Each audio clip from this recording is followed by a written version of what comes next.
नमः ओं विष्णुपादाय कृष्णप्रेष्ठाय भूतले श्रीमते भक्तिवेदांत स्वामिन्निति नामिने। नमस्ते सारस्वती देवे गौरवाणी प्रचारिणे निर्विशेष शून्यवादी पाश्चात्य देशतारिणे। जय श्री कृष्ण चैतन्य प्रभु नित्यानंद श्री अद्वैत गदाधर श्रीवासादि गौर भक्त वृंद। हरे कृष्ण कृष्ण कृष्ण हरे हरे, हरे राम राम राम हरे हरे। हरे कृष्ण कृष्ण कृष्ण हरे हरे, हरे राम राम राम हरे हरे। हरे कृष्ण कृष्ण कृष्ण हरे हरे, हरे राम राम राम हरे हरे। मुखं करोति वाचालं पंगुं लंघायते गिरिं यत्कृपातमहं वन्दे श्रीगुरुं दीनतारिणं। हरे कृष्ण।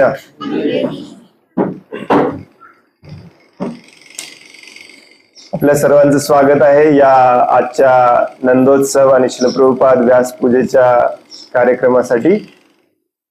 स्वागत आणि अभिनंदन। कलियुगामध्ये थोडीशी कार्यक्रमाची रूपरेषा सांगतो मी, मग आपण सुरू करूया बोलायला, चर्चा करायला। आज चा जो दिवस आहे याला नंदोत्सव म्हटलं जातं। नंदोत्सव म्हणजे काय?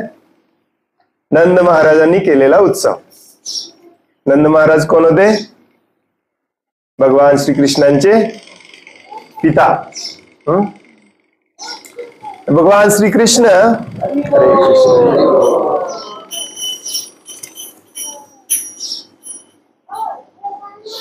भगवान श्रीकृष्ण तुम्हाला सगळ्यांना माहिती आहे, काल रात्री 12 वाजता जन्मले, अवतरित झाले। नंद महाराजांनी उत्सव साजरा केला दुसऱ्या दिवशी सकाळी, म्हणून याला नंदोत्सव म्हटलं जातं। आणि नंदोत्सवाच्या दिवशी नंद महाराज काय करतात? प्रमुख एकच काम करतात। या आनंदाचा उत्सव साजरा करण्यासाठी गावातल्या सगळ्या लोकांना बोलवून भरभरून दान देतात। भरभरून दान देतात। तसं आपल्यासाठी आजचा दिवस अधिक महत्वाचा आहे, कारण आजच्या दिवशी भगवान श्रीकृष्णांनी आपल्याला एक खूप मोठं दान दिलंय। कोणतं? श्रील प्रभुपादांच्या रूपामध्ये। आणि ही भगवंतांची सगळी अरेंजमेंट आहे की आजच्या दिवशीच प्रभुपादांचा जन्म झाला, प्रभुपाद अवतरित झाले। आज प्रभुपादांचा जन्म दिवस आहे, जो जनरली व्यास पूजा म्हणून साजरा केला जातो। व्यास पूजा का म्हटलं जातं त्याला? कारण श्रील प्रभुपाद हे आपल्यासाठी ज्ञान द्यायला व्यासदेवांच्या रूपामध्ये व्यासदेवांची प्रतिनिधी म्हणून आले होते, म्हणून आजच्या दिवसाला व्यास पूजा म्हटलं जातं। प्रभुपादांची व्यास पूजा।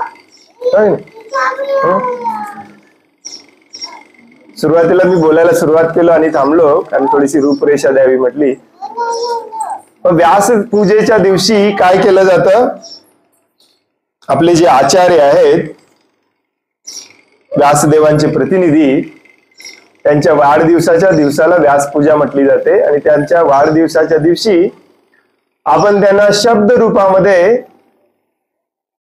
आपलं समर्पण व्यक्त करतो, त्याला ऑफरिंग म्हणतात, समर्पित करणे।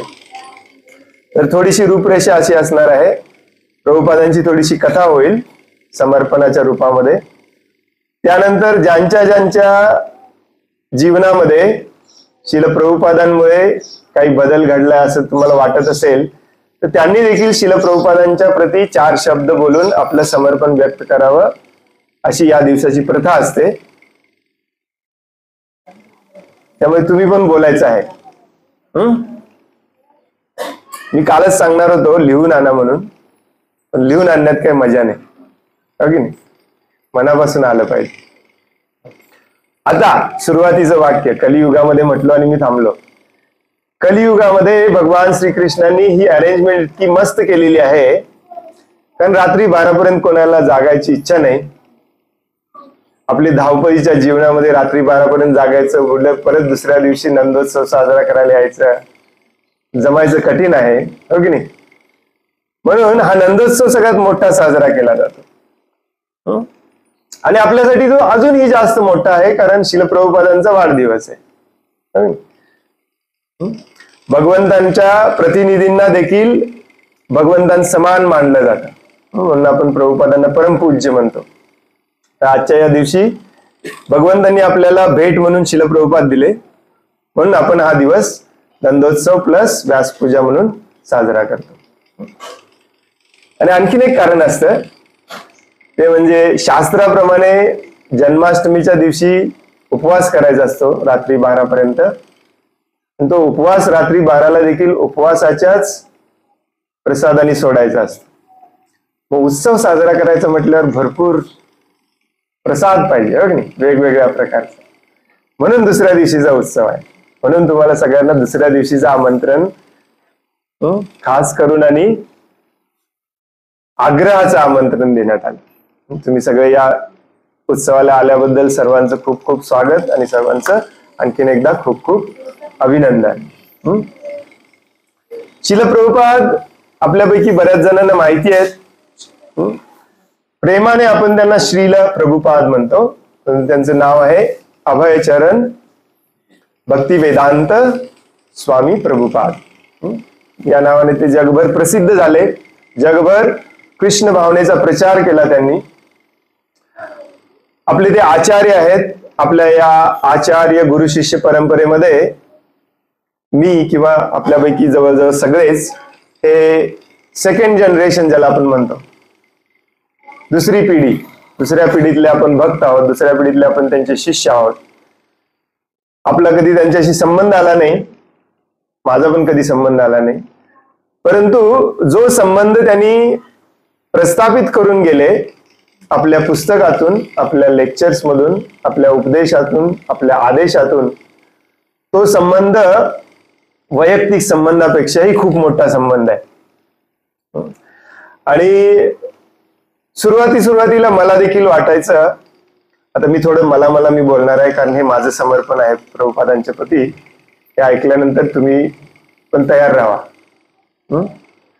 सुरुवातीला मला देखील खूप वाटायचं की प्रभुपाद असते तर किती बरं झालं असतं. त्यांच्याकडून डायरेक्टली शिकायला मिळालं असतं, डायरेक्टली त्यांची सेवा करायला मिळाली असती, हो की नाही? परत गेली लाईट.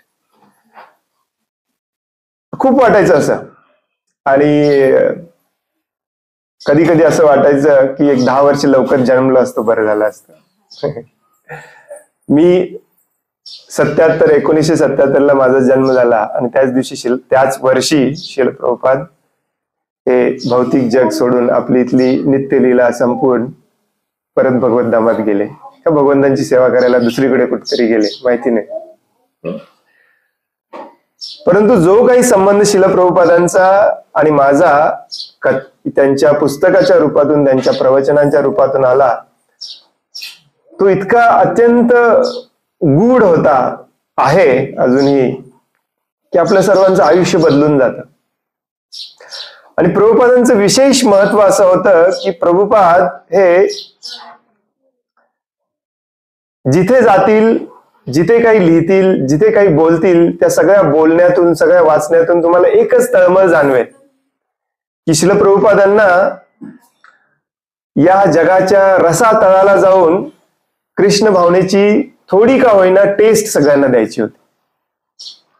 जेव्हा ते अमेरिकेमध्ये गेले, बोस्टनच्या त्या बंदरावरती उतरले, बघितल्या त्यांच्या मनामध्ये पहिला विचार आला की हे तमोगुणांनी आणि रजोगुणांनी, या तमोगुणाच्या आणि रजोगुणाच्या काळ्या ढगांनी सगळा आच्छादलेला हा प्रदेश, पाश्चात्य देश, याला मी भगवंतांची टेस्ट कशी देणार? त्यांनी आपल्या सुंदर अशा काव्य रचनेमध्ये त्याचं ते आपल्यासाठी लिहून पण ठेवलेलं आहे, ते व्यक्त पण केलेलं आहे. महार्किनी भागवत धर्म त्यांच्या त्या काव्याचं नाव आहे बोलो कृपा कैलो कृष्ण अधमेर रथी. या अधम म्हणजे काय? नराधम, खालच्या, एकदम खालचे, रसातळातले, दीनहीन, पापी तापी या लोकांना मी हा भागवताचा संदेश, श्रीमद भागवतमचा संदेश कसा देऊ? आणि तिथे बॉस्टनच्या त्या बंदरावरती उतरून शिल प्रभुपाद अगदी अंतःकरणपूर्वक प्रार्थना करतात भगवंतांना की मी हा संदेश कसा देऊ? तुम्ही मला इथे आणलंय, बरोबर आहे, पण मला समजत नाही हा संदेश मी कसा द्यायचा यांना. आता तुमची कृपा झाली, भगवंतांना ते म्हणतात, तुमची कृपा झाली तरच मी हा संदेश यांना देऊ शकेन. तुमच्यापैकी बऱ्याच जणांनी ते ऐकलं असेल. मागच्या वर्षी एक मूवी आलेला हरे कृष्ण म्हणून, कोणी कोणी बघितला? हिंदीमध्ये डबिंग करून आलेलं, बघितलं नाही? सांगलीला मल्टिप्लेक्सला होता, तुम्हाला सगळीकडे व्हॉट्सअपवरती ऍड आली होती.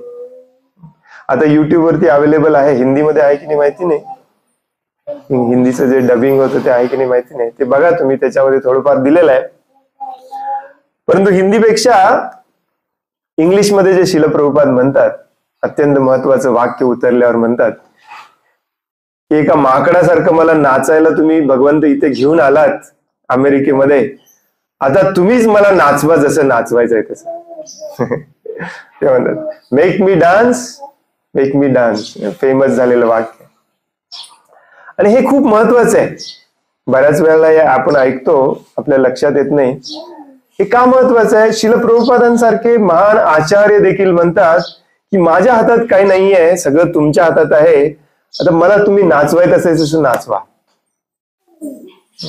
आणि हाच शिल प्रभुपादांचा मुख्य संदेश आहे की आपण एक बद्ध जीव म्हणून, आपण एक दुःखी जीव म्हणून जेव्हा भगवंतांपुढे पूर्णपणे नतमस्तक होऊन शरण जाऊन म्हणतो की मी आता तुमचा आहे, मला नाचवायचं तसं नाचवा, मग भगवंत आपल्याकडून सगळं कार्य करून घेतात.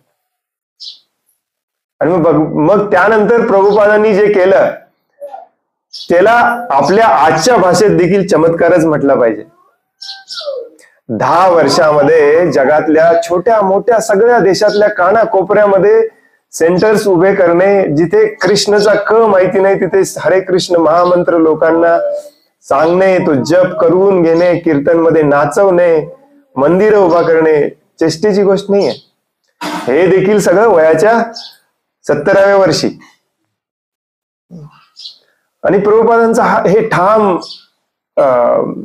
दृढ असा विश्वास होता भगवंतांवरती की तुम्ही भगवंतांना पूर्णपणे शरण गेला आणि भगवंतांना म्हटलं की तुम्ही मला माझ्याकडून जसं कार्य करायचंय करून घ्या, ते भगवंत करून घेतात. आणि याच्या एक्झॅक्टली बरोबर विरुद्ध जर तुम्ही एका क्षणासाठी जरी म्हणाला की मला तुमचं ऐकायचं नाही, मला तसा पाहिजे तसा मला माझा डान्स करायचा आहे, मग भगवंत असं सोडून देतात तुम्हाला, तुला पाहिजे तसा डान्स कर. आणि हा भौतिक जगातला मला पाहिजे तसा डान्स करत असताना आपण जे दुःख भोगतोय ते दुःख आपल्याला कळत नाही, परंतु शिल प्रभुपादांसारख्या महान आचार्यांना तो कळतो. त्या दुःखाबद्दल वाईट त्या महान आचार्यांना वाटतं. आणि म्हणून त्या बोस्टनच्या बंदरावरती उतरल्यानंतर शिल प्रभुपाद अगदी डोळ्यात पाणी आणून म्हणतात की या रज आणि तमोगुणाने भरलेल्या या पाश्चात्य देशामध्ये कृष्ण नामाची टेस्ट मी कशी देऊ? आणि ही जी त्यांची तळमळ होती, ती तळमळ सगळीकडे दिसून येते, आपल्याला सगळीकडे दिसून येते. प्रभुपाद एक संन्यासी होते. संन्यासाचे काही नियम असतात. संन्यासाचा पहिला नियम, त्यांचे सगळे गुरुबंधू त्यांना नाव ठेवायचे की संन्यासाचा पहिला नियम असतो त्यांनी कधीही समुद्र पार करून जायचं नसतं. ते 7 समुद्र, सगळे समुद्र पार करून गेले.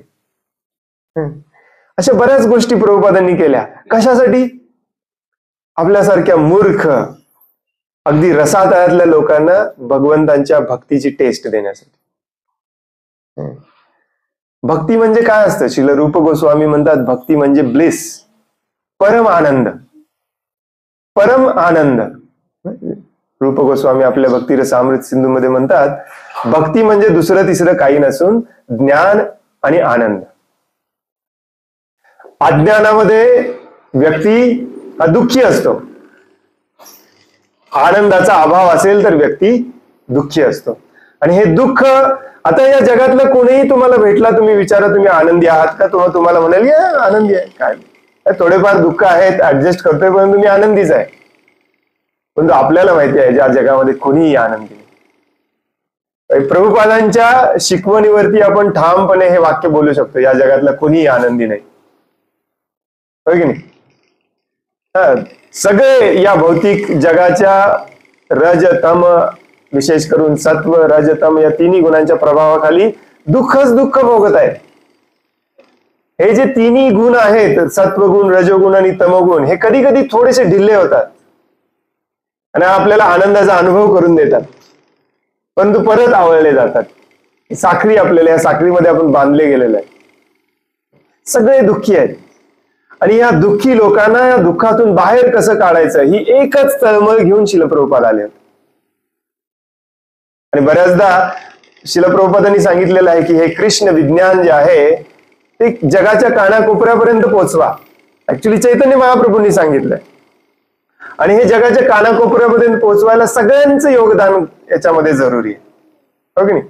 परंतु हे जर योगदान करायचं असेल तर ही शिल प्रभुपादांची ही तळमळ जाणून घ्यावी लागेल आपल्याला, की माझ्या समोर जो बसलाय, माझ्या समोर जो आलाय, त्याला भगवान श्रीकृष्णांची टेस्ट कशी मला देता येईल, बस एवढंच त्यांच्या डोक्यामध्ये असायचं.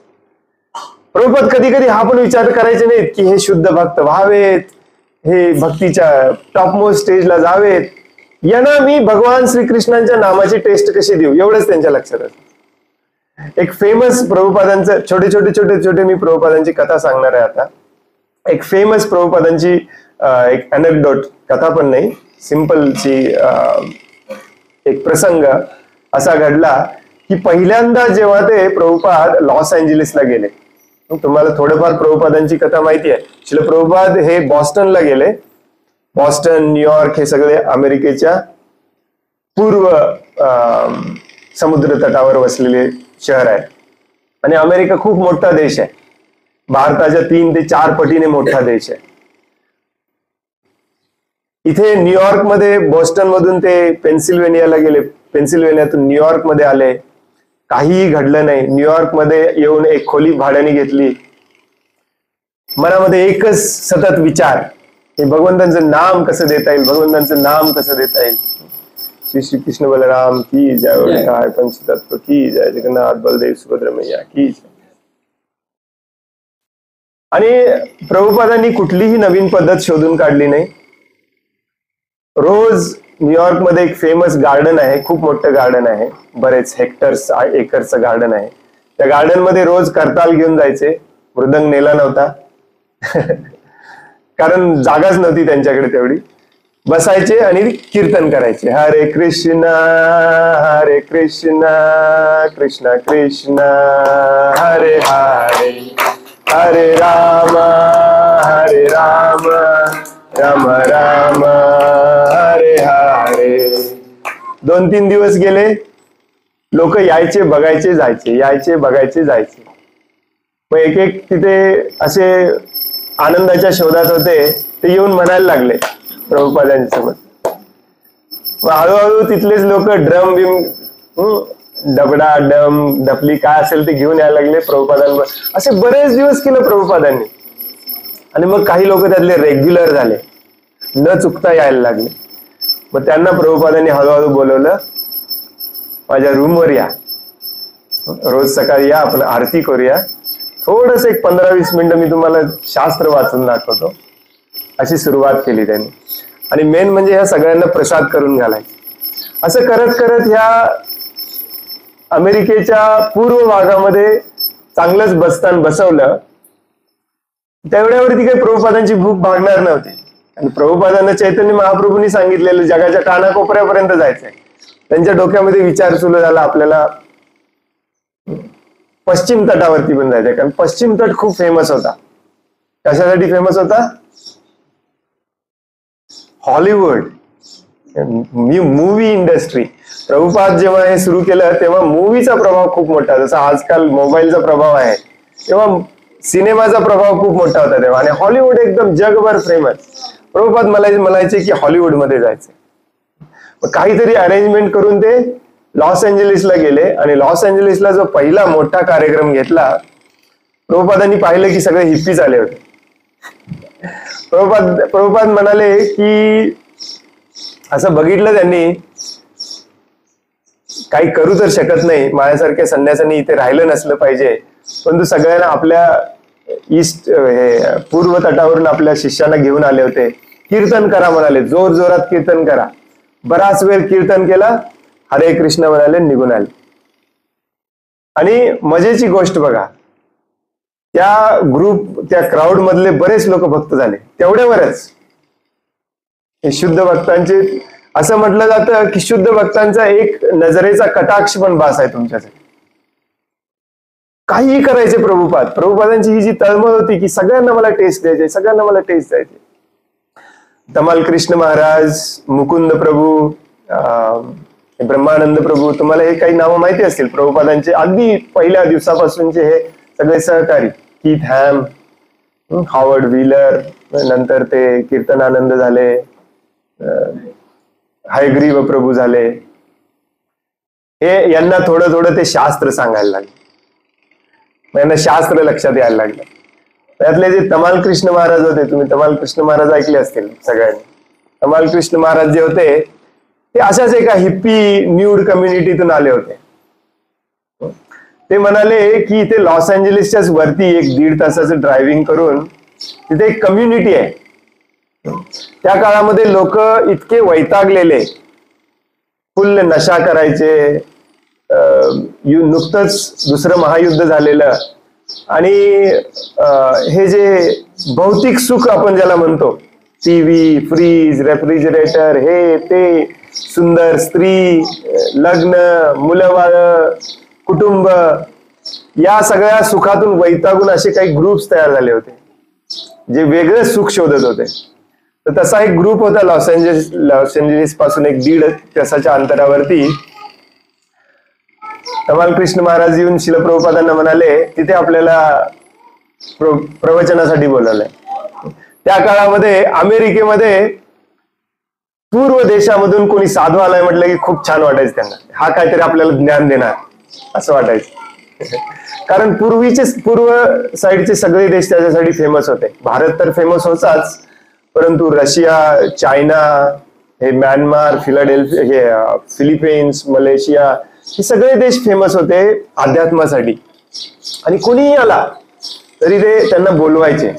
मग प्रभुपादांना बोलवलं, परंतु तमाल कृष्ण महाराजांना संकोच वाटायला लागलाय, सांगायचं कसं प्रभुपादांना आता, की हळूच धाडस करून तमाल कृष्ण महाराजांनी सांगितलं. परंतु प्रभुपाद, एक प्रॉब्लेम आहे. प्रभुपाद म्हणाले, काय प्रॉब्लेम आहे? हा जो समुदाय आहे, ही जी कम्युनिटी आहे, ही न्यूड कम्युनिटी आहे. न्यूड कम्युनिटी म्हणजे काय? इथे हे सगळे लोक वैतागून कपडेच घालत नाहीत, रात्रंदिवस सगळी कामं, स्वतः शेती करतात, स्वतःचं अन्न पिकवतात, स्वावलंबी जीवन जगतात, भौतिक जगाशी काही संबंध ठेवत नाहीत. परंतु इतके वैरागी झालेत की अंगावरचे कपडे पण सगळे काढून टाकले, सगळे. तमाल कृष्ण महाराजांना वाटलं प्रभुपाद म्हणतील, अरे प्रॉब्लेम आहे आता, संन्यासाने तिथं कसं जायचं आपण तिथे, कारण तिथे स्त्री पुरुष सगळे होते. आणि तमाल कृष्ण महाराजांना प्रभुपादांनी आश्चर्याचा धक्का दिला. लगेच म्हणाले, हो जायचं आपण. लगेच तमाल कृष्ण महाराजांनी सगळी अरेंजमेंट केली. मग त्या समुदायाचे जे मेन अध्यक्ष होते, त्यांचं नाव लू असं काहीतरी होतं, लू वॉटनिक असं काहीतरी, ते प्रभुपादांना गाडीने घ्यायला आले होते. गाडीमध्ये बसून चालले. तर तो अध्यात्मवादी होता. प्रभुपाद कुठे कुठे जायचे आणि कसं कसं बदल करायचे बघा लोकांच्या जीवनामध्ये. पूर्ण प्रवास 1.5 तासाचा तो एकटाच बोलत होता. गौतम बुद्धांनी असं सांगितलंय, मी बुद्धिझम वाचलंय, मी रामकृष्ण हरी वाचलंय, मी हे वाचलंय, मी ते वाचलंय, असं सांगितलंय, तसं सांगितलंय, हे सांगितलंय, ते सांगितलंय. प्रभुपाद शांतपणे ऐकत होते. आणि सगळं सांगून झाल्यानंतर, हे आपल्यासाठी पण खूप महत्वाचं आहे बरं का, सगळं सांगून झाल्यानंतर प्रभुपादांनी एकच वाक्य म्हटलं, जेव्हा तुम्हाला या भौतिक जगामध्ये काही रस नाही आहे, कुठेतरी दुसरीकडे शोधलं पाहिजे, हे लक्षात आलेलं असतंय, भगवंत समजलेले असतात, त्या भगवंतांना शरण गेलं पाहिजे, हा जो मुख्य आदेश आहे हा लक्षात आलेला असतो, तेव्हा हे बाकीचं सगळं, हा संप्रदाय तो संप्रदाय, हे ग्रंथ ते ग्रंथ, हे सगळं वाचणे म्हणजे, प्रभुपाद थांबले 1-2 सेकंद म्हणाले, इंद्रिय तृप्ती आहे. इंद्रिय तृप्ती आहे. कारण आपल्याला शरण जायचं नाही आहे, हे सगळं ज्ञान घेत बसायचंय फक्त. तो जो अध्यक्ष होता, ह्या एका वाक्याचा त्याच्यावरती इतका मोठा प्रभाव झाला, गप्प बसला तो त्यानंतर. हे सत्य आहे. त्याला असं वाटलं की आता मी एवढं सांगितलंय, स्वामीजी महाराज इंडियातनं आलेले इम्प्रेस होते माझ्यावरती. जसं अर्जुन पहिल्या अध्यायामध्ये भगवद्गीतेमध्ये भगवंतांना इम्प्रेस करायचा प्रयत्न करतो, असं दिलंय शास्त्रामध्ये, असं दिलंय, तसं दिलंय. भगवंत पहिल्याच वाक्यामध्ये म्हणतात मूर्ख आहेस. पण प्रभुपादांची सांगायची स्टाईल खूप छान होती, ज्याला जसं माहिती आहे, परंतु कठोरपणे सांगायचे, कॉम्प्रोमाइज करायचे नाहीत कुठेच. आपल्यासारखे आजकालचे भक्त असते तर काय म्हटले असते, हा येस, इथून खूप सारे भक्त मिळणार आहेत आपल्याला, याला धरून पकड, बरोबर आहे, तुझं पण शास्त्र बरोबर आहे. प्रभुपाद असं कधीच करायचे नाही. तिथं गेले प्रभुपाद आणि प्रभुपादांसोबत आलेले 4-5 प्रभुपादांचे सहकारी, तेवढेच कपड्यामध्ये, बाकी सगळे नागडे उघडे फिरतायत, नागडे उघडे काम करतायत. एक व्यक्ती होता, तो प्रभुपादांकडे सारखा बघायचा, असा काम करत होता, काम करत करत प्रभुपादांकडे बघायचा. प्रभुपादांनी पण आपली नजर त्याच्यावरची खिळवली, नजरेला नजर थोडीशी स्ट्रॉंग झाली.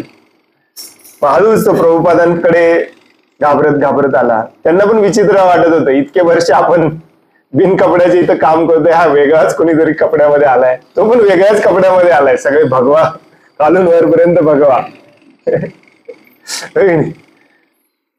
जवळ आल्यानंतर प्रभुपादांनी त्याला विचारलं, काय करतोयस? तुम्ही आधी एकदा ऐकले प्रभूजींच्या लक्षात ऐकणे माहिती, आपल्यासाठी पण महत्वाचं आहे हे ऐकणे. प्रभुपाद म्हणाले त्याला, काय करतोयस? त्याला वाटलं प्रभुपाद विचारले काय करतोयस, तो म्हणाला, जो काय म्हणतात त्याला, बटाट्याची लावण करत होता, अर्धे अर्धे कापून असे कोंब आलेले लावण करत होता. प्रभुपाद म्हणाला, आता हिवाळा येऊन गेलाय, आता गरम होईल, तर आम्ही बटाट्याची लावण करतोय. प्रभुपाद म्हणाले, तुझ्या आयुष्याबद्दल काय करतोयस तू? तो आता बघत आला, त्याला बोलताच येईना, काय सांगताच येईना. प्रभुपादांनी किती चाणाक्षी बुद्धी होती बघा. प्रभुपाद तिथे गेल्यानंतर पाहिलं सगळं. ते प्रभुपादांनी, यांना लक्षात तर आलंय की या जगामध्ये प्रॉब्लेम आहे, यांना लक्षात तर आलेलं आहे की भौतिक जगामध्ये काही सुख नाही, काहीतरी वेगळं शोधतायत, परंतु ते कुठे शोधायचं आणि ते नक्की काय यांना माहिती नाही. परंतु ते डायरेक्टली सांगण्यापेक्षा पहिल्यांदा यांना जागा करायला पाहिजे. एकच वाक्य विचारलं प्रभुपादांनी, काय करतोयस तू? ऍक्च्युली मी हे परमपूज्य भक्ती विज्ञान महाराजांकडून ऐकलं. महाराज सांगतात की हे वाक्य आपल्या सगळ्यांच्या डोक्यातून कायम फिरलं पाहिजे. काय करतोय आपल्या आयुष्याबरोबर आपण? आपल्या स्वप्नात प्रभुपाद आले पाहिजे म्हटले पाहिजे, काय करतोयस तू? What are you doing? होय की नाही?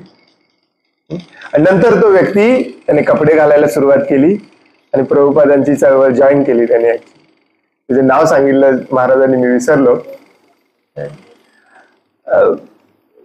तमाल कृष्ण महाराजांना वाटलं की प्रभुपादांसाठी स्टेज वगैरे तयार करून ठेवलेला, व्यासासन ठेवलेला. ते म्हणजे तुम्ही व्हिडिओ बघितलेत कधी प्रभुपादांच्या काळातले? थोडेसे इंग्लिशमध्ये असतात, पण बघत जावा. नुसतं बघितलं तरी आपल्याला त्याच्यातून इन्स्पिरेशन मिळतं, प्रोत्साहन मिळतं. प्रभुपाद आले की त्यांचे भक्त असे मोठे मोठे मोठे फुलांचे हार करायचे, मोठे मोठे डिझाईन करायचे. आपण आता असं वाटतंय की आपण आपल्याला वाटतंय आपण खूप प्रगती केली, काहीच प्रगती केली नाही. आपण सगळे प्लास्टिकचे वापरतो आता. खूप सारी अरेंजमेंट केली होती. तमाल कृष्ण महाराजांना वाटलं की प्रभुपाद आता खूप मोठं लेक्चर देतील. प्रभुपादांनी 10-15 मिनिटं कीर्तन केलं. सगळे मंत्रमुग्ध होऊन डान्स करायला लागले. काय त्याला ताल नाही, सूर नाही. आनंद आपल्यासारखे तिथे गेले असते म्हणलं ह्यात काही आनंद नाही. असं आता जसं कृष्ण चैतन्य प्रभू जसं कीर्तन करत होते त्याप्रमाणे त्याला प्रभुपादांचे कीर्तन ऐका तुम्ही, असे ताल सूर नाही त्याला, परंतु ते ऐकावं असंच वाटतं. प्रभुपादांची एकच ताल असायची, हरे कृष्ण हरे. बॉक्स लावता का तुम्ही घरामध्ये मंदिरामध्ये, एकच ताल असायची प्रभुपादांची. आणि एकच वाक्य बोलले सगळ्यात शेवटी थांबून, असंच कीर्तन करत राहा. उठले स्टेजवरून, कमाल कृष्ण महाराजांना म्हणाले चला. सगळ्यांना आश्चर्य वाटलं, काही सांगितलेच नाही. परंतु थोड्या 3-4 महिन्यांनी हा जो त्या कम्युनिटीचा अध्यक्ष होता, लू काहीतरी नाव त्याचं, तो ऍक्च्युली तमाल कृष्ण महाराज तिथूनच आले होते. ते पण त्या कम्युनिटीचे एक भाग होते, थोड्या काळापूर्वी साठी होते. तो त्यांना भेटला. तो म्हणाला की मला आश्चर्य वाटतंय की अजून पण आमच्यातले काही लोक हे म्हणतात, हरे कृष्ण कृष्ण. आणि 10-12 लोक सोडून गेले म्हणले तुमचे स्वामींचं ऐकून, कपडे घालायला लागले, सोडून गेले. आणि त्यातले 5-6 लोक लॉस एंजलिसच्या टेम्पलमध्ये मंदिरात येऊन राहायला लागले. प्रभुपाद कुठे कुठे जायचे, कसे कसे जायचे, अगदी आश्चर्याची गोष्ट आहे ही सगळी. प्रभुपादांचं हेच मिशन होतं की जिथे जायचं तिथे भगवंतांना द्यायचं, भगवंतांची टेस्ट द्यायची. कधी ते अशातून द्यायचं, कधी कठोर शब्दातून द्यायचे. प्रभुपादांना थोडेसे फेमस झाल्यानंतर अमेरिकेतल्या सगळ्यात 1 नंबरच्या टीव्ही चॅनलनी बोलवलं इंटरव्ह्यूला. पहिला प्रश्न विचारला इंटरव्ह्यू घेणाऱ्यांनी की तुम्ही अमेरिकेत कशाला आलाय. प्रभुपादांनी त्यांना उत्तर दिले, देव कोण आहे तुम्हाला सांगायला आले. तो थोडासा वाद घालायला लागला, आम्हाला माहितीये देव कोण आहे, आम्ही पण ख्रिश्चन आहोत, आम्हाला माहितीये देव कोण आहे, सांगा कोण आहे. हे असं असं आहे, असं असं. मी तुम्हाला एक्झॅक्टली सांगायला आलोय, त्याचं नाव काय आहे, तो राहतो कुठे, त्याचा पत्ता काय आहे, तो दिसतो कसा, तो काय कपडे घालतो, तो काय आवडतं, हे सगळं सांगायला आलं. असं वर बोलायचं नाही म्हणले, देव असतो, देव आहे, देव असतो, आणि त्याला तुमच्याकडून काय अपेक्षा आहे हे मी तुम्हाला समजावून सांगायला आलो. अगदी कठोरपणे बोलायचे. जिथे कठोरपणाची गरज आहे तिथे कठोरपणे बोलायचे, जिथे सौम्यतेची गरज आहे तिथे सौम्यतेने सांगायचे, आणि जिथे काही नाही करतायत तिथे फक्त नजरेने सांगायचे. अशीच एक छोटीशी कथा आहे, अमेझिंग. याला चमत्कारच म्हणायला पाहिजे आपण सगळ्यांनी ऍक्च्युअली. आणि हे चमत्कार प्रभुपाद म्हणतात की भगवंतच करतात, आणि कोण करणार.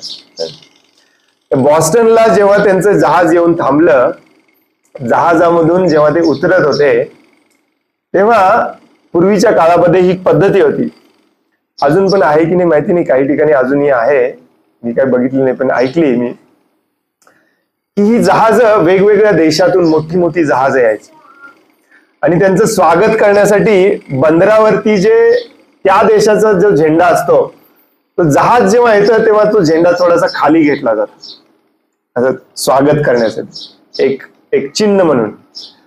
तो जो व्यक्ती होता जे झेंडा वर आणि खाली करायचं, ज्याच्याकडे काम दिलेलं, त्याने सांगितलेली ही कथा आहे.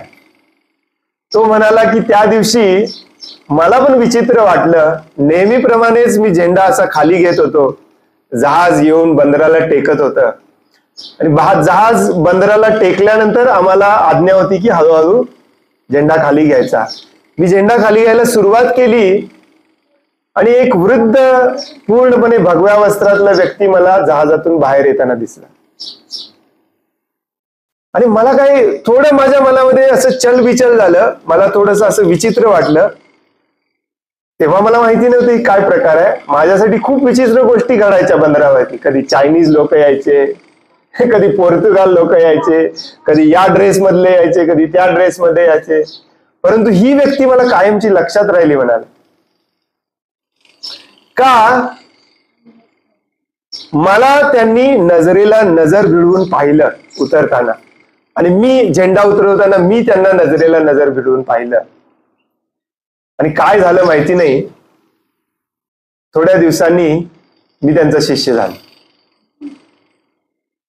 न्यूयॉर्कच्या मंदिरामध्ये ते आले, एका प्रवचनाला बसले, ऐकले, हात वर केले, शिष्य झाले. आणि ही कथा सांगताना ते सांगतात प्रभुपादांचे हे शिष्य की मला आता असं वाटतंय की बऱ्याच जहाजांचं मी स्वागत केलं, परंतु त्या दिवशी मात्र मी प्रभुपादांचं स्पेशल स्वागत केलं, अमेरिकेत पण आणि माझ्या हृदयात पण. भगवंतांनी ही चमत्कार करून दिला. असं वेगवेगळ्या पद्धतीने प्रभुपाद समजावून सांगायचे, प्रभुपाद ऐकून सांगायचे. आता थोडस कठोर येणार. आपल्याला पण आता आश्चर्य वाटायला पाहिजे. हे थोडस अंगावर काटा येण्यासारखं, आपल्याला थोडस प्रोत्साहन देण्यासारखं वाटतंय, हो की नाही? परंतु विचार आपल्या मनामध्ये हा आला पाहिजे, आपल्यासारख्या आजच्या सेकंड जनरेशनच्या भक्तांच्या मनामध्ये हा विचार आला पाहिजे की माझ्या जीवनात हा चमत्कार कधी घडणार. होय की नाही? होय की नाही? कोणाकोणाला वाटतंय असा चमत्कार घडावा माझ्या जीवनामध्ये? मग आपल्या मनामध्ये हा विचार यायला पाहिजे की हा चमत्कार आपल्या जीवनामध्ये का घडत नाही. जय श्रीराम की. बऱ्याच जणांना आता मी थोडस आपल्या या शिलप्रभुपादांच्या चळवळीकडे येणार आहे. बऱ्याच जणांना आज असं वाटतं की शिलप्रभुपादांची ही जी चळवळ आहे की म्हणजे आतापर्यंत आपण ही जी चर्चा केली मागचे 15-20 मिनिटं, अर्धा तास, हेच आहे. प्रभुपाद गेले, कीर्तन केले, भक्त झाले. प्रभुपाद गेले, कीर्तन केले, भक्त झाले. प्रभुपादांनी आपल्याला सांगितलंय जप करा, कीर्तन करा, 4 नियमांचे पालन करा, तुम्ही भक्त होता. बरोबर आहे ना? परंतु प्रभुपादांनी 1970 नंतर काय केलं, त्याच्याकडे जवळजवळ आपल्यातले 99% लोक दुर्लक्ष करतात. 1970 नंतर प्रभुपाद दगडासारखे कठोर झाले.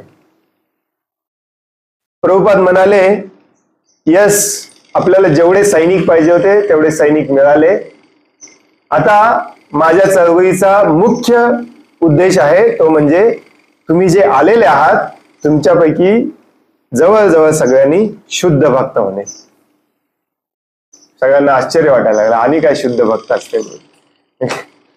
4-5 वर्ष झालं तुमच्या बरोबर आम्ही फिरतोय, कपडे बदलले, मुंडन केलं, डान्स करतोय, जप करतोय, आणि काय शुद्ध व्हायचं? प्रभुपाद म्हणाले, आजपासून आपण भागवतम सिरियसली वाचायचं आणि सिरियसली शुद्ध भक्त व्हायचं.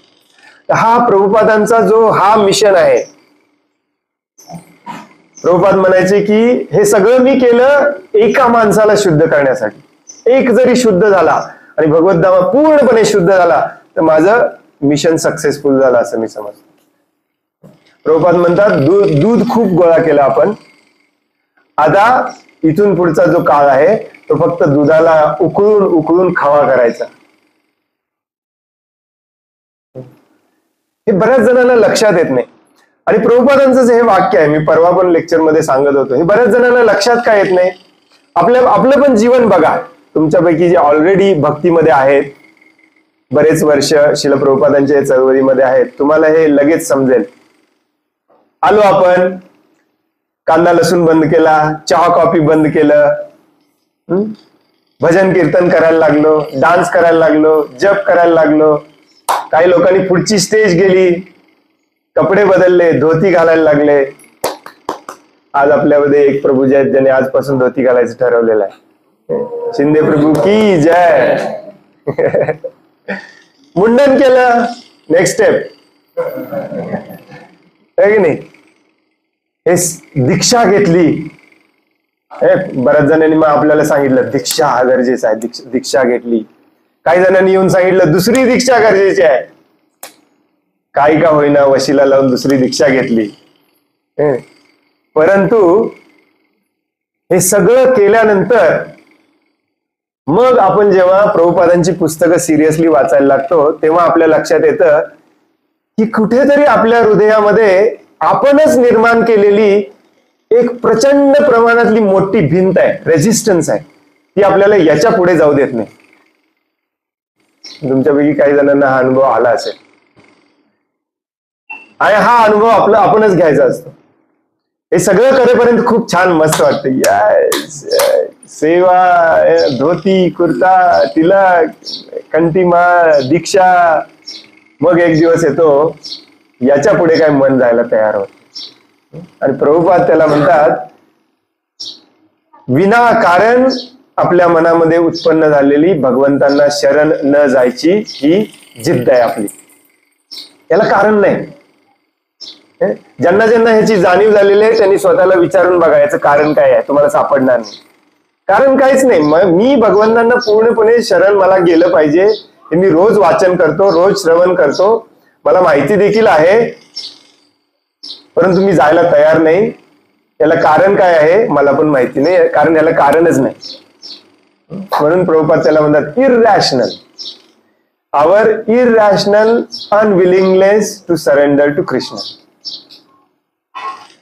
याला तर्कच नाही. तसं शास्त्राप्रमाणे बघायला गेलं तर याला कारण आहे, कारण आपल्याला आपली भौतिक आसक्ती सोडायची नाही, हे मेन कारण आहे. परंतु हे कोणाला मान्य करायचं नाही, म्हणून कारण सापडत नाही. मग प्रभुपादांनी सिरियस क्लासेस सुरू केले.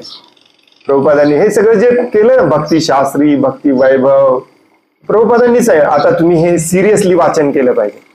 3रा स्कंद सिरियसली वाचला पाहिजे. 5वा स्कंद सिरियसली वाचला पाहिजे. यातलं वाक्याने वाक्य जीवनामध्ये उतरवलं पाहिजे. ही प्रभुपादांची खरी चळवळ आहे. याचं मी तुम्हाला एक उदाहरण सांगतो, प्रभुपादांच्या जीवनातलं, म्हणजे तुमच्या लक्षात येईल मी काय बोलायला लागलोय. प्रभुपादांचे एक शिष्य होते, नंतर ते संन्यासी झाले, नंतर स्वामी झाले. त्यांचं नाव सांगत नाही मी तुम्हाला. त्यांनी स्वतः सांगितलेली ही कथा आहे. ऍक्च्युली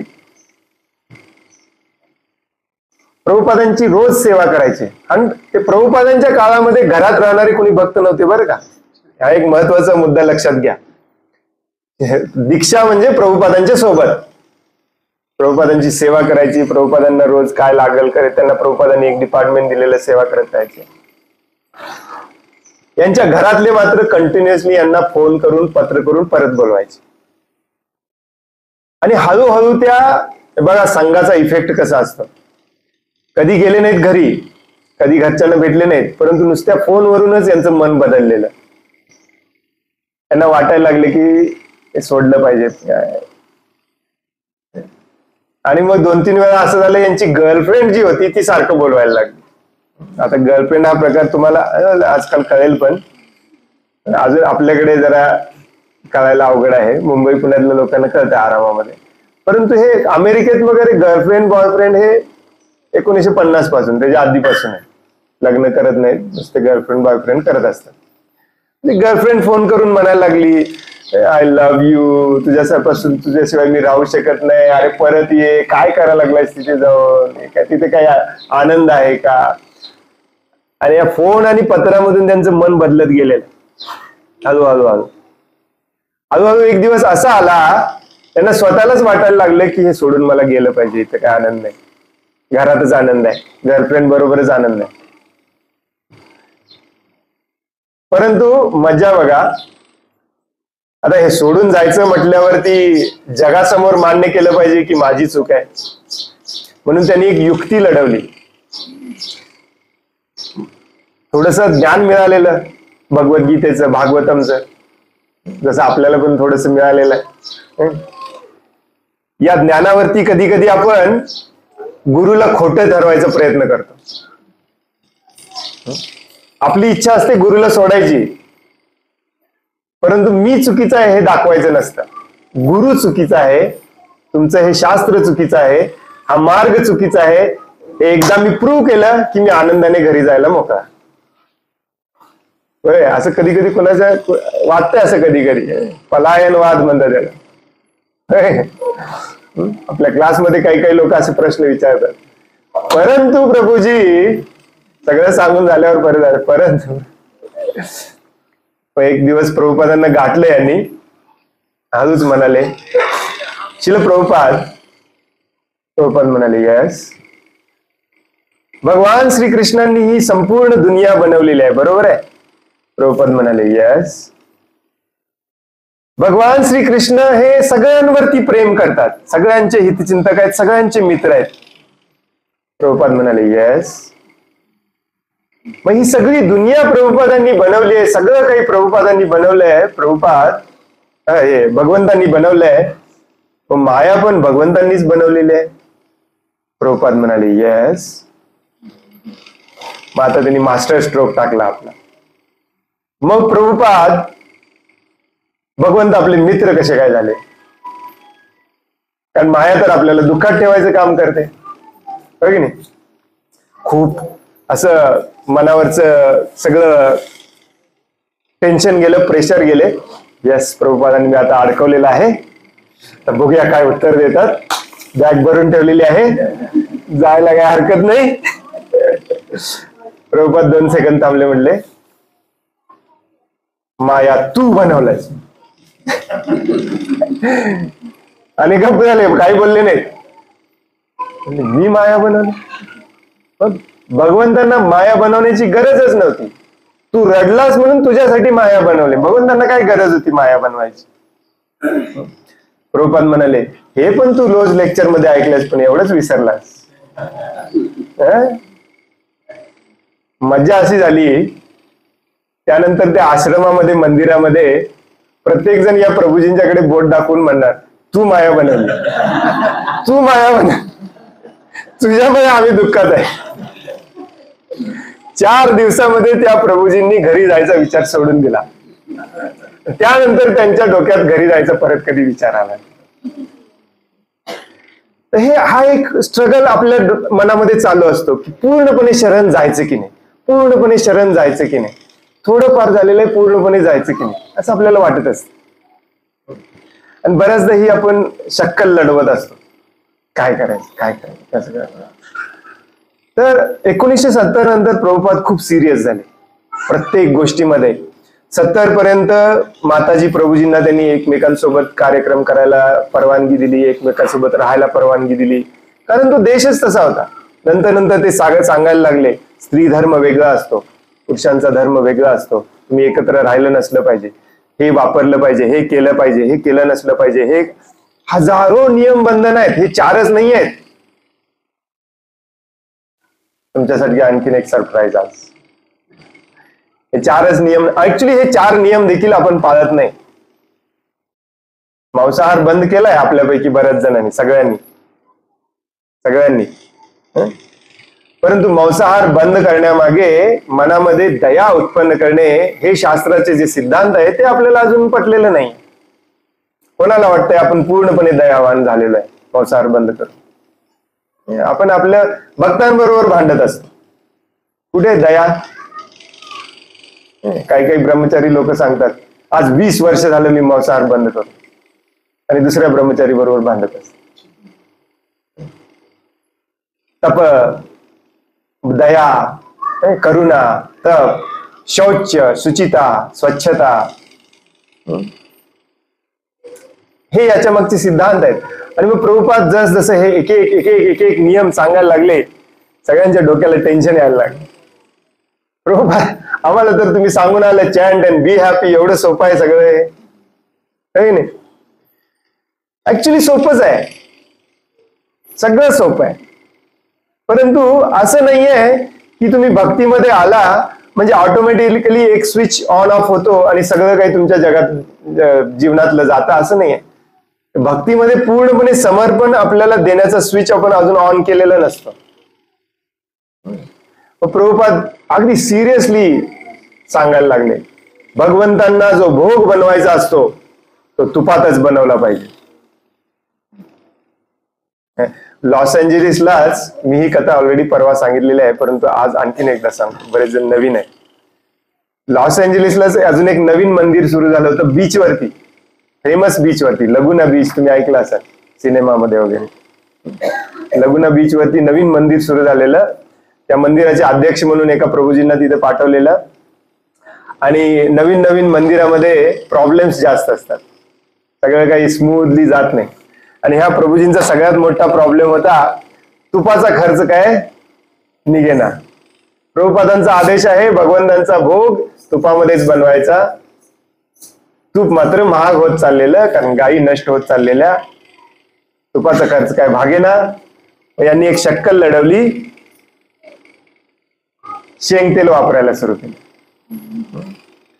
शेंगतेल वापरायला सुरू केल्यानंतर बरेचसे तिथे जे भक्त होते ते थोडे थोडे आजारी पडायला लागले, प्रॉब्लेम यायला लागला त्यांना, ऍसिडिटीचा याचा, कंप्लेंट करायला लागले. परंतु हे अध्यक्ष होते, थोडासा गर्व पण होता, मी अध्यक्ष आहे, मी म्हणेल ते ऐकलं पाहिजे. हे दाबून जाम प्रेशरनी सांगायचे, मी अध्यक्ष आहे, माझं तुम्ही ऐकलं पाहिजे. पण बरेच लोक ऐकायला तयार होईना. मग एक दिवस काय झालं, प्रभुपादांकडून निरोप आला, मी तुमच्या मंदिराला भेट द्यायला येणार आहे. मग या प्रभूजींनी, मंदिराध्यक्षांनी एक शक्कल लढवली. हळूच विषय काढून प्रभुपादांच्या तोंडातून हे वधवून घ्यायचं की शेंगतेल चालतंय. मग हे सगळे भक्त गप्प बसतात, आपल्याला काही बोलणार नाही. ही एक कला असते, आपल्या गुरुकडून आपल्याला पाहिजे ते करून घेणे, शास्त्रात जरी नसलं तरी. ही पण एक कला असते. बऱ्याच जणांच्याकडे ही कला आहे ऍक्च्युअली ऑलरेडी.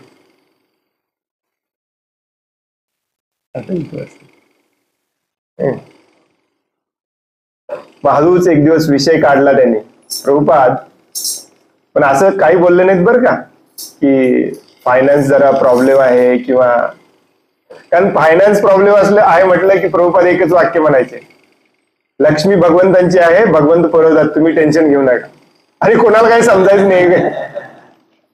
प्रॅक्टिकली पण प्रभुपाद करायचे, पण सगळ्यांना वाटायचं की हे काय भानगड आहे, हे आणायचे कुठून एवढे पैसे. मग यांनी शक्कल काय लढवली, प्रभुपाद शेंगतेल जे आहे ना ते एवढं लाईट असतं, हार्टसाठी एवढं चांगलं असतं, आपण हे तूप बंद केलं पाहिजे आणि सगळं शेंगतेलामध्येच केलं पाहिजे. प्रभुपाद थोडा वेळ ऐकून घेतले आणि म्हणाले, एक नंबरचं तेल असतं सगळा प्रसाद बनवण्यासाठी, भोग बनवण्यासाठी, ते म्हणजे तूप. मला काही माहिती नाही. त्यांचा डिसमूड झाला. मला यांना वाटलं आता मिक्स मसाला लावून, बटर लावून सांगितलंय प्रभुपाद, होय म्हणतील, संपला विषय. दुसऱ्या दिवशी हळूच परत विषय काढला. परंतु प्रभुपाद शेंगतेलामध्ये हे गुणधर्म आहेत, हे गुणधर्म आहेत, असं चांगलं आहे, तसं चांगलं आहे, असं चांगलं आहे, तसं चांगलं आहे. प्रभुपादांनी सगळं ऐकलं. प्रभुपाद म्हणाले, शेंगतेल 5th क्लास तेल आहे म्हटले. फर्स्ट क्लास पण नाही, सेकंड क्लास पण नाही, थर्ड क्लास पण नाही, 4th क्लास, 5th क्लास तेल आहे, वापरायचं नाही म्हटले अजिबात. त्यांचं टेन्शन अजून वाढलं. यांची अशी अपेक्षा होती की प्रभुपाद माझं ऐकणार. तिसऱ्या दिवशी परत गेले, अगदी काकुळतीला येऊन, रडायला येऊन, परंतु प्रभुपाद शेंगतेल, परंतु प्रभुपाद शेंगतेल, प्रभुपाद शेंगतेल. प्रभुपाद चिडल्याने म्हणाले, तुला ज्या तेलात बनवायचंय त्या तेलात बनव. आणि हे ऐकल्यावर पण त्याला आनंद झाला. प्रभुपाद म्हटलेलं असलं पाहिजे. मग सगळ्यांना सांगायला मी त्या आनंदाने खुश होऊन चालले निवांत मध्ये. प्रभुपादांनी सांगितलंय, मला ज्या तेलात बनवायचं त्या तेलात बनवून मला अधिकार दिलाय प्रभुपादांनी. उंबरट्यापर्यंत गेले, बाहेर जाणार होते, तोपर्यंत प्रभुपाद त्यांचं नाव घेऊन बोलवले, हरे कृष्ण प्रभूजी. त्यांनी मागे वळून पाहिलं. माझा एक मित्र होता म्हणाले, कलकत्त्यामध्ये एक दिवस संध्याकाळी शेंगतेलात बनवलेले भरपूर पकोडे खाल्ले त्या माणसाने. त्याला अजून पण आशा बघा. चांगलं उदाहरण देतात. काय प्रॉब्लेम काय, भरपूर 2-3 सेकंदाचा पॉज घेऊन प्रभुपाद म्हणाले, दुसऱ्या दिवशी सकाळी तो मेला.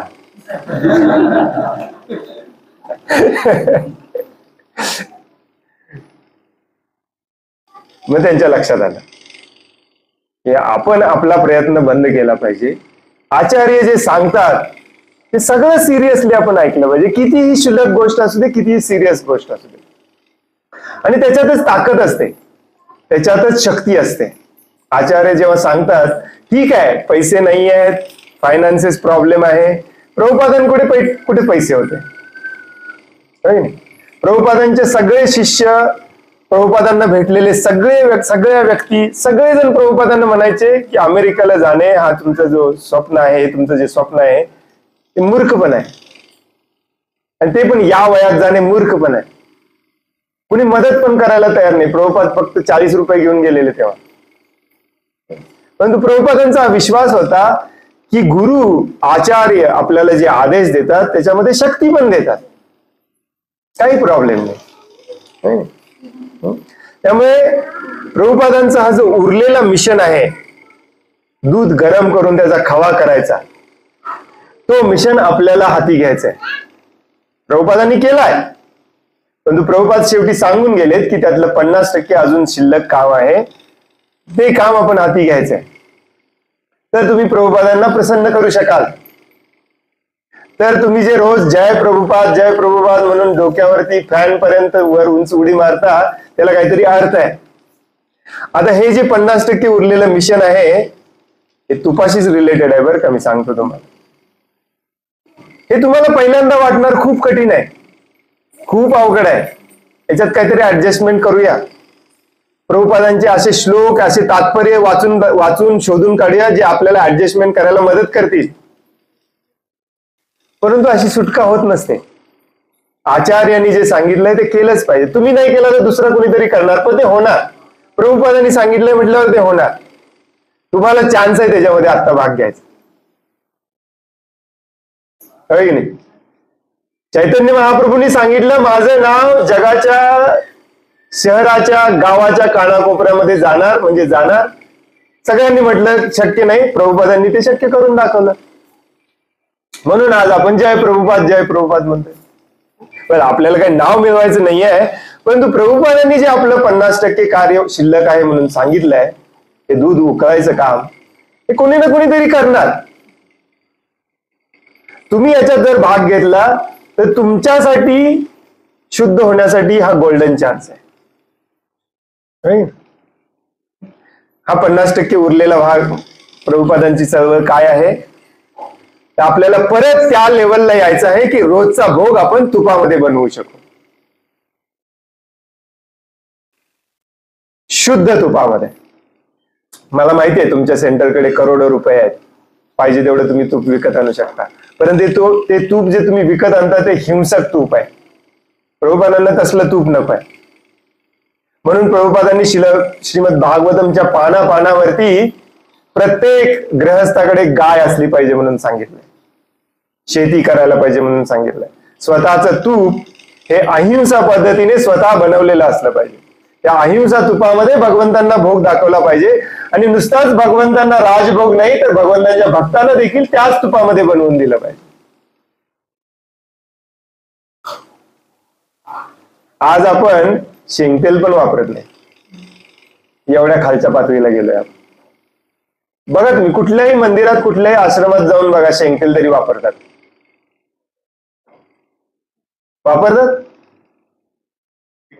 कीर्ती गोल्ड, जेमिनी, रिफाइंड सनफ्लावर, सरकी.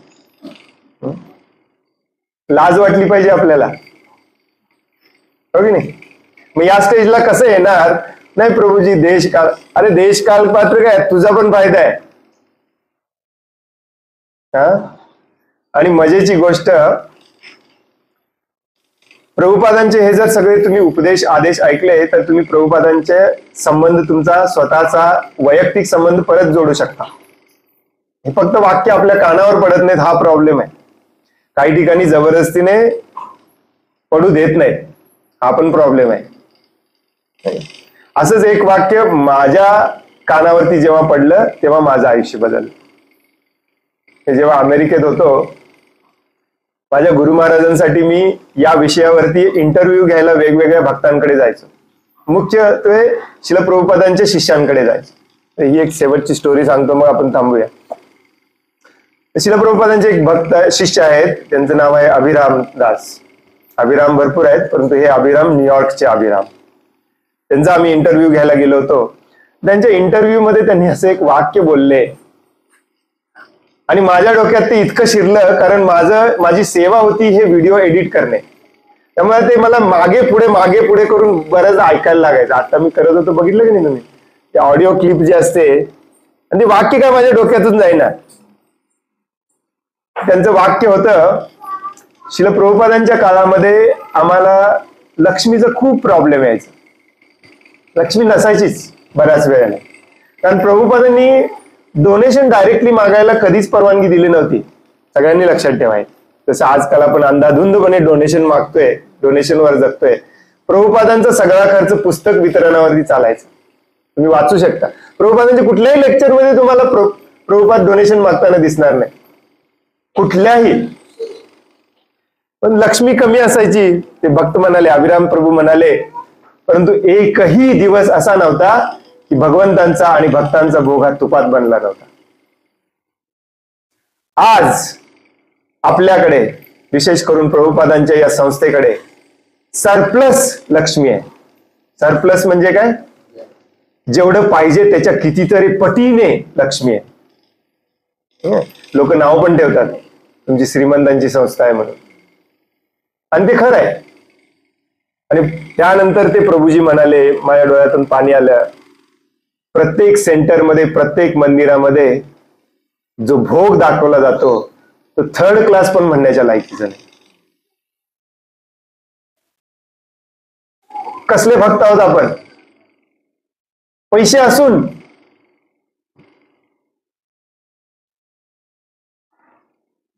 हे प्रभुपादांचं मिशन आहे. ज्या दिवशी तुम्ही पुन्हा अहिंसा, गायीवरती अत्याचार न करता घेतलेल्या दुधापासून तूप बनवून त्या तुपामध्ये बनवलेला भोग भगवंतांना रोज दाखवायला सुरू करता, तेव्हा श्रील प्रभुपादांचं हे मिशन कंप्लीट होणार आहे.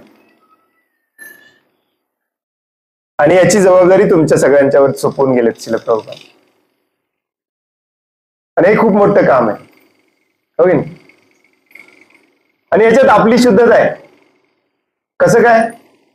आपला फायदा पण आहे. कसं काय? तुमचं पण बंद होईल ना कीर्ती गोल्ड खायचं उद्यापासून. तुमचा पण हार्ट अटॅक कमी होईल, तुमचे पण हार्ट प्रॉब्लेम कमी होतील, तुमचा पण डायबिटीस कमी होईल. आणि भगवंतांनी बनवलेली सिस्टम आहे, जे आचार्य आपल्याला सांगायला येतात. आपण विज्ञानावरती विश्वास ठेवतो आणि ट्रिपल रिफाईंड, चौबल रिफाईंड आणि हे आणि ते आणि बनवतो आपण 56 भोग. परंतु शुद्धता किती आहे त्याच्यामध्ये? 56% पण नाही आहे.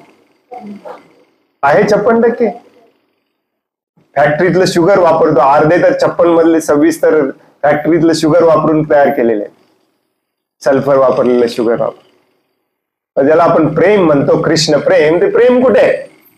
भगवंतांना हेच अर्पण करायचं होतं, तर तुमचं प्रेम कुठे आहे? काही काही भक्त म्हणतात, प्रभूजी काही अर्पण केलं तरी त्याचा भगवंत स्वीकार करतात आणि त्याचं रूपांतर प्रसादामध्ये होतं. ती भगवंतांची कृपा आहे. तुमचं मोठेपणा नाही आहे तो. तुमचा मोठेपणा भगवंतांसाठी प्रेमाने हे प्रयत्न करणे हा तुमचा मोठेपणा आहे. काही स्वीकार जरी करत असले तरी माझं कर्तव्य आहे मी बेस्ट देणे, त्याला प्रेम म्हणतात. काही स्वीकार करतात म्हणून काही पण देणार का तुम्ही? तर हे प्रभुपाद आहेत, हे प्रभुपादांचं मिशन आहे आणि हेच आपण केलं पाहिजे. त्याची संधी आहे तुमच्या सगळ्यांसाठी, गोल्डन चान्स आहे. हरे कृष्ण, हरे कृष्ण. जय श्रील प्रभुपाद की.